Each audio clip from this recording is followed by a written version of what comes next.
विदाई गीत।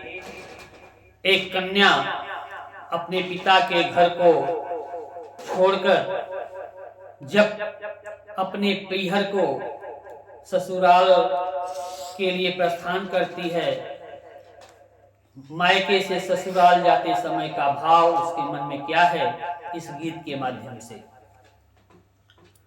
अरे छोटी जई है बाबू के बखरिया, जाए के ससुर घर सखिया। छोट तानी बाबू के बखरिया, जाए के ससुर घर सखिया। अपने में बाबू के बारी दुलारी, अपने में पापा के बारी दुलारी।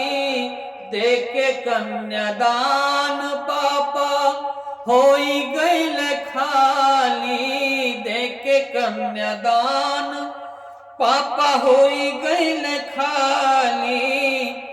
टूटी गईली नेह के रसरिया,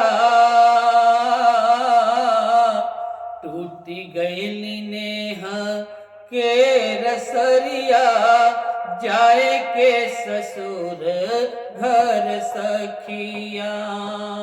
छूट तानी बाबू के बखरिया, जाए के ससुर घर सखिया। खेतवा से औते बाबू मोहे गोहरावे, खेतवा से औते बाबू मोहे गोहरावे।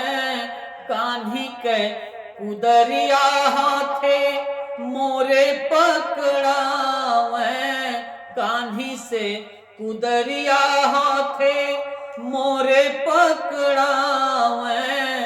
लेके धाई लोटवा कपनिया, लेके धाई लोटवा कपनिया। जाए के ससुर घर सखिया। छूट जई है बाबू के बखरिया, जाए के ससुर घर सखिया। बाबू के बखरिया हमरे घोंसला समान बा, बापू के बखरिया हमरे घोंसला समान बा। ससुरुक घरवा पिजरिया, ससुरुक घर होई पिजरिया।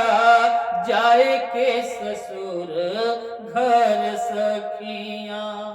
छूट तानी बापू के बखरिया, जाए के ससुर घर सखिया।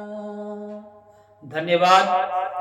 इस गीत को आप लाइक और सब्सक्राइब अवश्य करें। धन्यवाद।